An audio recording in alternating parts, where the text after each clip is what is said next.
शुरुआत बड़ी खबर के साथ कर लेते हैं। दुनिया के सामने फिर पाकिस्तान बेनकाब हुआ है। एक ग्लोबल आतंकी को पाकिस्तान ने मौलवी बता दिया। आतंकी के जनाजे में शामिल हुआ था ये ग्लोबल टेररिस्ट। रऊफ अजहर के जनाजे में पहुंचा था अब्दुल रऊफ, हाजी अब्दुल रऊफ। अमेरिकी लिस्ट में ग्लोबल टेररिस्ट है अब्दुल रऊफ। अब्दुल रऊफ से मिलती है मौलवी की नेशनल आईडी। जनाजे में पाक सेना के साथ था अब्दुल रऊफ। अमेरिका ने इसे ग्लोबल टेररिस्ट घोषित कर रखा है।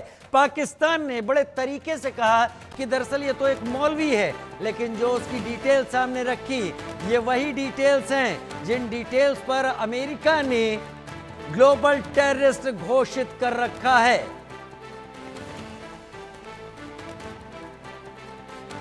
अमेरिका की लिस्ट में ग्लोबल टेररिस्ट है अब्दुल रऊफ। अब्दुल रऊफ से मिलती है मौलवी की नेशनल आईडी, जो मौलवी की आईडी पाकिस्तान बता रहा है, और अमेरिकी लिस्ट में ग्लोबल टेररिस्ट है अब्दुल रऊफ। अब अगर सारी चीजें मिल रही हैं तो फिर पाकिस्तान किस बात का ढिंढोरा पीट रहा है?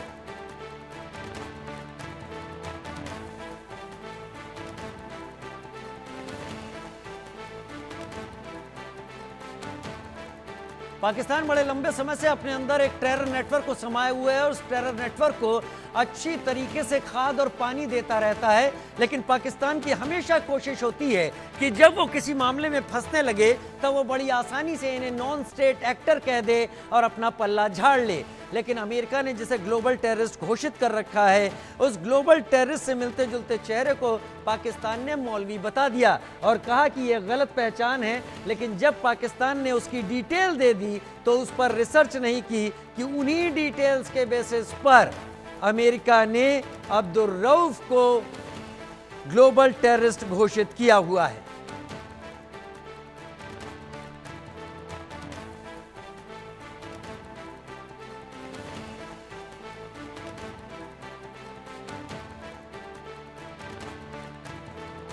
मुदस्सर कादियान खास उर्फ मुदस्सर उर्फ अबू जुंदाल। अबू जुंदाल नाम से हम जानते थे इस आतंकवादी को, और जो लश्कर तैयबा का आतंकवादी था वो मरकज तैयबा का जो मुरीदके में है उसका इंचार्ज था। जब वो मरा तो उसके गार्ड ऑफ ऑनर, उसका जो जनाजा निकला, उसमें पाकिस्तान के आर्मी के अधिकारी थे, पाकिस्तान आर्मी के चीफ थे, पंजाब सीएम मरियम नवाज भी उसमें रही। आप सोचिए ये एक सरकारी जमीन पर हुई और तमाम बड़े लोग, सरकारी लोग पाकिस्तान के उसमें शामिल हुए, जिससे कि यह सिद्ध होता है कि terror and the sponsors of terror are hand in glove together. आतंकवादी और जो आतंकवादियों को बढ़ावा देने वाले वो एक साथ काम करते हैं। तो आपने सुना संबित पात्रा को इस वक्त बोलते हुए। हाफिज अब्दुल रऊफ कौन है? 2003 में डायरेक्टर ऑफ पब्लिक सर्विस की उसे जिम्मेदारी मिली थी। 2008 में लश्कर का डायरेक्टर ऑफ ह्यूमैनिटेरियन रिलीफ नियुक्त किया गया। अजीब बात है, आतंकवादी संगठन में ह्यूमैनिटेरियन बातें। फलाह इंसानियत फाउंडेशन का मुखिया बना। FIF का राहत फंड की आड़ में आतंकी गतिविधियों को बढ़ाने का जिम्मा था हाफिज अब्दुल रऊफ के पास। FIF के बैनर तले पाकिस्तान में चंदा इकट्ठा करता है अब्दुल रऊफ, जिसकी आप तस्वीर देख रहे हैं। यही नमाज़े जनाजा पढ़ा रहा था और इसके पीछे जो लोग खड़े थे वो पाकिस्तानी आर्मी के बड़े बड़े स्टार लगाए हुए जनरल, मेजर, ब्रिगेडियर थे, और साथ ही पंजाब विधानसभा के सदस्य थे, एडमिनिस्ट्रेशन के लोग थे। ब्रिगेडियर मोहम्मद फुरकान शब्बीर शामिल थे। इनके साथ डॉक्टर उस्मान अनवर पंजाब पुलिस के अधिकारी शामिल थे। इसके साथ मौजूद था मलिक सोहेब अहमद, पंजाब विधानसभा का सदस्य। ये सब लोग यहाँ पर शामिल थे। एक major general, lieutenant general Faiyaz Hussain Shah इसमें शामिल थे जनाजे में, टेररिस्ट के जनाजे में। मेजर जनरल राव इमरान सरताज शामिल थे। पाकिस्तान की आर्मी टेररिस्ट की आर्मी है, इसमें कोई शक अब बचा नहीं है। जो नमाज़े जनाजा पढ़ा रहा था वो एक ग्लोबल टेररिस्ट है। मेरे साथ इस वक्त दोनों ही खास मेहमान इस वक्त जुड़े हुए हैं। हम पाकिस्तान की हालत पर बात कर रहे हैं। एम्बेसडर प्रदीप कपूर मेरे साथ जुड़े हुए हैं, पूर्व राजनयिक, और कर्नल डॉक्टर वीरेंद्र कुमार शाही इस वक्त जुड़े हुए हैं। एम्बेसडर प्रदीप कपूर, मैंने आपको रोक दिया था लेकिन मैं उसी पर आना चाहूंगा। अमेरिका जिसे ग्लोबल टेररिस्ट कहता है वो अमेरिका जो अचानक पहले वाइस प्रेसिडेंट के जरिए कुछ कहलवाता है, फिर प्रेसिडेंट कुछ और करते हुए सामने आ जाते हैं, फिर पाकिस्तान में कौन कौन है ये वो जानता है, उसने एक बाउंटी भी रखी हुई है कि इतना हम इनाम दे देंगे, लेकिन ये सब पनाह गाहें होती हैं। और फिर अमेरिका कहता है कि वो जो फैसले ले रहा है वो दुनिया की शांति के लिए ले रहा है। मैं ये मानता हूं कि जब ओसामा बिन लादेन का नाम सामने आया था तब अमेरिका को कोई रोक नहीं पाया था, अमेरिका ने एबटाबाद में घुसकर लादेन को मारा था। तो ये बात जो आप कह रहे हैं बिल्कुल सही है। अमेरिका में बहुत ज्यादा दोगलापन दिखाई देने को मिलता है। फर्क सिर्फ इतना है कि डेमोक्रेट प्रेसिडेंट जब होता है तो उसमें जो एक्सटेंट ऑफ दोगलापन होता है वो बहुत इससे भी अधिक होता है। तो रिपब्लिकन प्रेसिडेंट के साथ थोड़ा बहुत कम हो जाता है उसमें। आप जो बाइडेन तो और ट्रंप में थोड़ा सा डिफरेंशिएट कर रहे हैं। हाँ जी, तो उसमें ये भी होता है कि जब तक अमेरिका को ये नहीं समझ आती और हमको बार बार उनको कहना पड़ेगा। अभी आप ये जो चित्र दिखा रहे हैं ये बहुत जरूरी है पूरी दुनिया के सामने बार बार दिखाना, क्योंकि इसमें जो आपने कहा उसके अलावा आप एक और चीज गौर करें, जो टेररिस्ट हैं उनको नेशनल फ्लैग में दफन किया जा रहा है। एग्जैक्टली। तो आप ये देखिए, सारी फौज खड़ी है, पुलिस खड़ी है, पॉलिटिशियन खड़े हैं।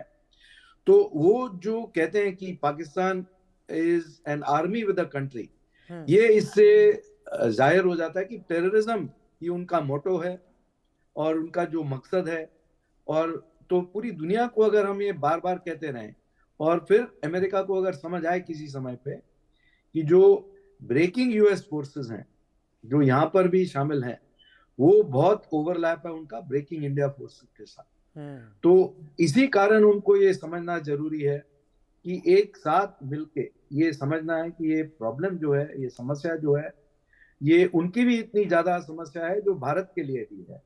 चाहे पाकिस्तान दूर है बट यहाँ पर भी जो उन्होंने किया 9/11 में और जो करते रहेंगे, अगर ये न्यूक्लियर एसेट्स जो हैं, टैक्टिकल न्यूक्लियर वेपन्स जो छोटे साइज के होते हैं, अगर वो आतंकियों के हाथ में पड़े तो जो एक प्राइमरी टारगेट उनका रहेगा, नंबर 1 टारगेट वो अमेरिका रहेगा। उसके बाद किसी और देश में सोचेंगे। मैं एक बड़ी खबर का रुख कर लूं, फिर उसके बाद आता हूं, क्योंकि आप ट्रंप के बारे में बात कर रहे थे। तो सीज फायर पर डोनाल्ड ट्रंप ने क्या बयान दिया? हमने भारत पाकिस्तान के बीच युद्ध विराम कराने में मदद की है। मुझे लगता है, वो कहते हैं मुझे लगता है कि ये स्थायी युद्ध विराम होगा। दोनों देशों के पास बहुत सारे परमाणु हथियार हैं। मेरे प्रशासन ने तत्काल युद्ध विराम कराने में मदद की है। ये मैं इस चीज को समझना भी चाहूंगा इस बड़ी खबर के साथ। अगर ट्रंप कह रहे हैं कि उनके प्रशासन ने मदद की है, हमें लगता है कि ये स्थायी युद्ध विराम होगा, भारत पाक के बीच युद्ध विराम कराने में हमने मदद की है, और मुझे लगता है एक स्थायी युद्ध विराम होगा। दोनों देशों के पास कई परमाणु हथियार हैं। कर्नल शाही, मेरा सवाल अब आपसे होगा पाकिस्तान की इस हालत को लेकर और पाकिस्तान को लेकर जो डोनाल्ड ट्रंप ने यहां पर अपनी बात रखी है। मैं बहुत सीधा सा सवाल रखूंगा, शायद आपके भी दिल में यह होगा। पहला तो आप ये भी इसमें ऐड कीजिएगा कि भारत सरकार के इस फैसले से आपको इमीडिएटली क्या लगा था? क्या यह सही था या क्या यह गलत था, यह भी बताइए। और दूसरा, 2 साल हो गए, 7 अक्टूबर 2023 को इजराइल में हमला हुआ था जिसमें हमास ने न जाने कितने इजरायलियों को मार दिया था। उसके बाद से अब तक बहुत कोशिश करने के बावजूद भी इजराइल रुक नहीं रहा। वो कह रहा है खतरा अभी टला नहीं, वो लगातार हमास के टारगेट्स को निशाना बना रहा है। या हम 2 दिन में तैयार हो गए या अमेरिका ने कर लिया, क्यों? चलिए मैं एक बड़ी खबर, फिर से इस बड़ी खबर का रुख कर लेता हूं।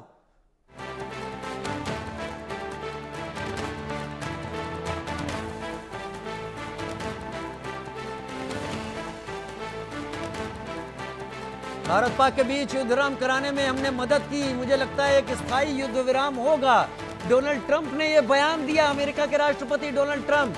मुझे लगता है स्थायी होगा। दोनों देशों के पास बहुत सारे परमाणु हथियार हैं।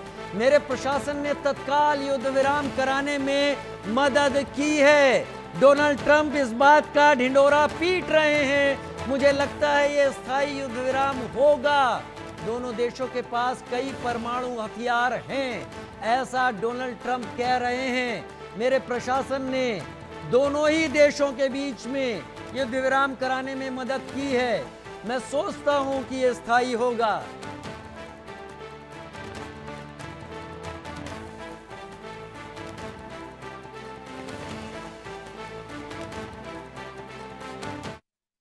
And let me say a few words about the historic events that took place over the last few days.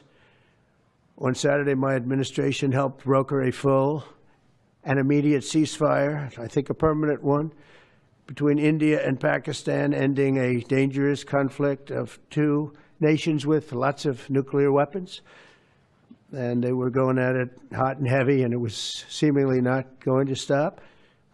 And I'm very proud to let you know that the leadership of India and Pakistan was unwavering, powerful, but unwavering in both cases. And having these, they really were, from the standpoint of having the strength and the wisdom and fortitude to fully know and to understand the gravity of the situation.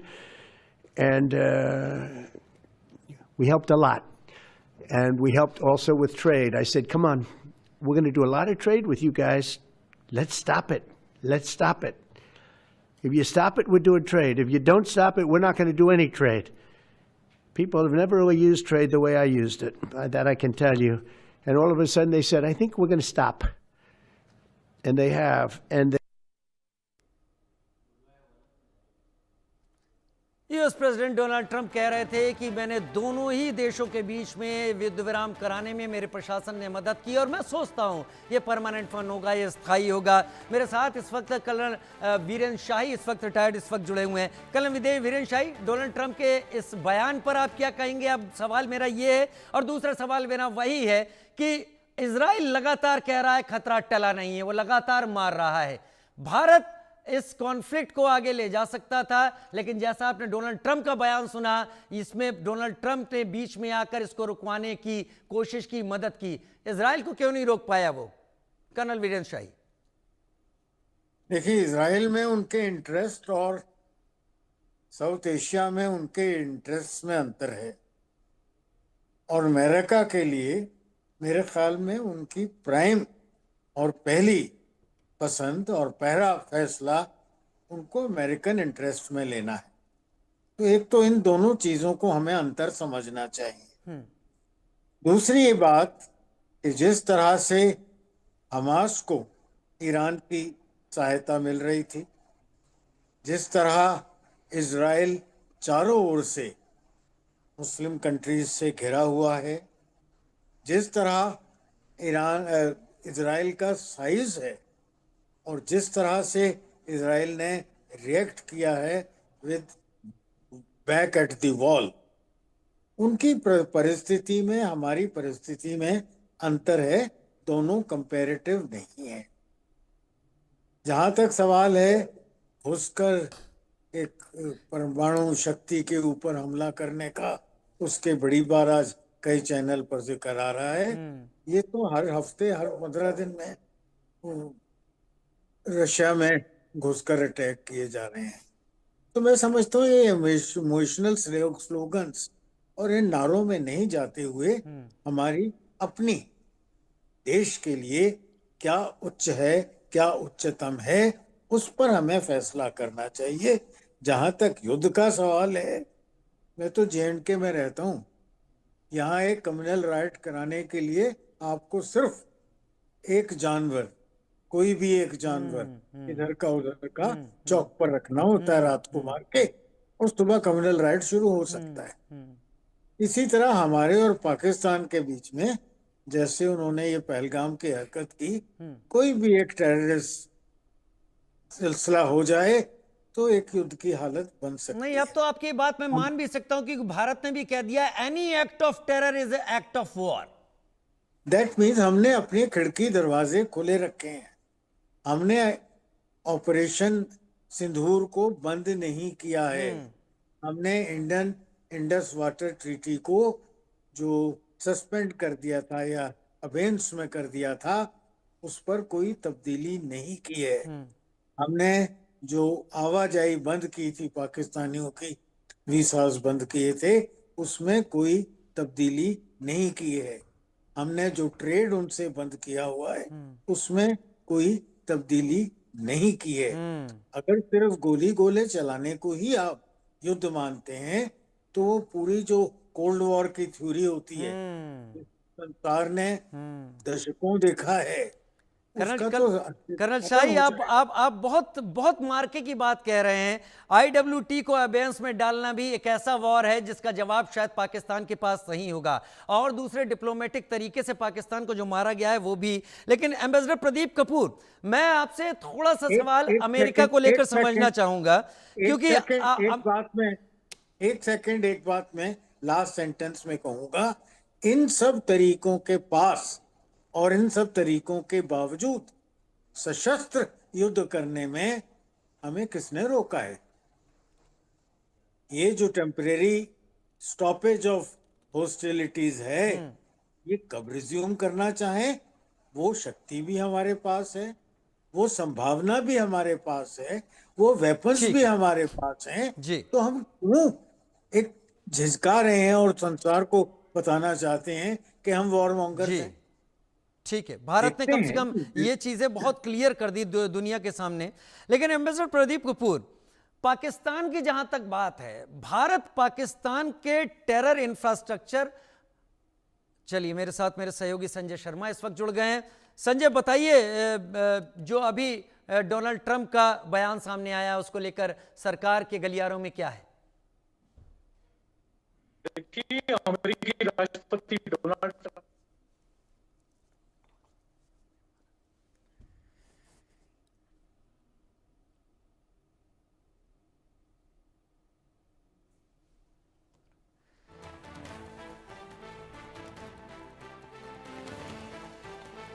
Ambassador Pradeep Kapoor का मैं रुख कर लेता हूं इस वक्त। Ambassador Pradeep Kapoor, Pakistan को Bharat terror का एपिसेंटर बता रहा था, भारत ने पाकिस्तान का विरोध किया, अमेरिका यूके भारत के साथ थे। लेकिन जब आईएमएफ से पाकिस्तान को लोन सैंक्शन होने की बात आई तो समीकरण बड़े अलग दिखे। आप डिप्लोमेटिकली समझाइएगा कि पाकिस्तान को लेकर यह लचीलापन क्यों दिखाई पड़ा। चाइना जो पाकिस्तान का समर्थन करता है, वोटिंग में एब्सटेन कर जाता है, रशिया एब्सटेन कर जाता है, भारत पाकिस्तान का विरोध कर रहा है कि उसको मिले ना मिले ये चीजें, भारत विरोध नहीं करता है, एब्सटेन करता है, अमेरिका और यूके उसके फेवर में वोट कर देते हैं और उसे $2.3 बिलियन का एक बेल आउट पैकेज मिल जाता है आईएमएफ की तरफ से, जबकि सभी जानते हैं इसका इस्तेमाल पाकिस्तान चैनलाइज करके चाहे न चाहे गाहे बगाए टेररिस्ट फंडिंग, टेररिस्ट ऑर्गेनाइजेशन को ही करता है। एम्बेसडर कपूर, जो बात हमें खुद नहीं समझ आ रही, हम आपको कैसे समझाएं और आपके दर्शकों को कैसे समझाएं? तो इसमें जो हमने देखा है कि जो आईएमएफ में कोई चैनल नहीं है अपोज करने का लोन को, तो इनिशियली अभी आई थिंक फ्यूचर में भारत को ये करना पड़ेगा कि जब ये बातचीत शुरू होती है तो इनफॉर्मली सारे प्रपोजल को कैसे कंडीशनैलिटी में लाया जाए कि अगर पाकिस्तान कोई गलत हरकत करेगा तो उसका ये सारा पैसा रोक दिया जाएगा। तो ये सब चीजें अब करनी पड़ेंगी। वही मैंने पहले भी जो आपको कहा था कि हमको अब लॉन्ग टर्म में सोचना है कि अभी ये जो फेज था, इसमें जो भारत ने कॉन्फिडेंस दिखाया, जो हमारी सेनाओं ने कॉन्फिडेंस दिखाया, जो उन्होंने कर दिखाया, वो बहुत ही अजीब था, बहुत ही गजब का था, बहुत ही कमाल का था। तो उनको हम सैल्यूट करते हैं, उनको हम रिस्पेक्ट करते हैं, और उसको अब हर लेवल पे साइबर वॉरफेयर में, इंफॉर्मेशन वॉरफेयर में, मिसाइल्स में, ड्रोन टेक्नोलॉजी में, एयरफोर्स टेक्नोलॉजी में, हर चीज में कैसे आगे लेके जाना है ताकि अगली बार जब जवाब देंगे इससे भी ज्यादा जबरदस्त जवाब होगा। मुझे लगता है भारत ने ग्लोबल मिलिट्री ऑर्डर को इस बार रीसेट किया है और भारत ने टर्म्स डिक्टेट भी किए हैं। लेकिन मेरे साथ संजय शर्मा इस वक्त मेरे सीनियर कॉलीग जुड़ गए हैं मेरे साथ। संजय शर्मा, डोनाल्ड ट्रंप का बयान सामने आ गया है, भारत के राजनीतिक गलियारों में इस बयान को लेकर क्या समझ दिखाई जा रही है? लेकिन ट्रम्प का बयान नहीं है, सीधी सीधी धमकी है कि अगर आपने संघर्ष नहीं रोका तो फिर हम आपके साथ ट्रेड नहीं करेंगे, आपके साथ ट्रेड रोक देंगे। पहले भी हमने देखा ट्रंप ने पूरी दुनिया पर टैरिफ वार थोप रखा है। उसके बाद में एक बड़ी धमकी भारत को दी है, पाकिस्तान को भी दी। पाकिस्तान को हमने देखा कि IMF के द्वारा, अमेरिका के द्वारा ही फंड भी जनरेट किया। तो $1 बिलियन का फंड अमेरिका पाकिस्तान को मुहैया कराता IMF के जरिए। और अब सीधी सीधी धमकी भारत पाकिस्तान दोनों को कि दोनों अगर संघर्ष विराम नहीं करते तो फिर ट्रेड रोक देगा। और ट्रम्प यहाँ पे साथ साथ ये भी क्रेडिट लेना चाहते हैं कि दोनों न्यूक्लियर पावर देश हैं और दोनों के बीच में संघर्ष विराम हमने रोका है। तो बड़ा क्रेडिट भी ले रहे हैं ट्रम्प, साथ साथ धमकी भी दे रहे हैं। तो आप देख सकते हैं किस तरीके से अमेरिका इस समय टैरिफ वार को लेकर के और अब सीधे सीधे युद्ध विराम को लेकर के भी धमकी दे रहा है कि नहीं मानोगे तो फिर हम आपके साथ ट्रेड रोकेंगे। लेकिन उसने ये नहीं देखा कि इजराइल को क्यों नहीं रोक पाया। इजराइल बहुत बड़ा उदाहरण है, क्योंकि इजराइल की सरकार यहूदियों की सरकार है और अमेरिका की सरकार भी यहूदियों द्वारा रूल की जाती है। अमेरिका में भी पूरा यहूदियों का बाहुल्य है। तो यहूदियों को रोकने में ट्रम्प नाकाम रहे, वहां पर पूरी खुली छूट दे रखी थी, लेकिन भारत के हाथ पैर बांध दिए क्योंकि ट्रेड रोकने की धमकी भी दे रहे हैं। तो ये ट्रम्प की धमकी है, देखना होगा भारत इसका किस तरह से जवाब देता है। कोई ना कोई रास्ता जरूर निकालेगा, लेकिन इतना जरूर है कि अमेरिका और भारत के बीच में जो संबंध है वो कहीं ना कहीं, जिस तरीके से ट्रम्प ने दोनों देशों के बीच में, भारत और पाकिस्तान के बीच में ये सीज फायर कराया और उसके बाद में आज का जो बयान है ट्रम्प का, वो कहीं ना कहीं अच्छे संकेत तो नहीं दिख रहे। कहीं ना कहीं अच्छे संकेत नहीं दिख रहे हैं आज के ट्रंप के बयान से।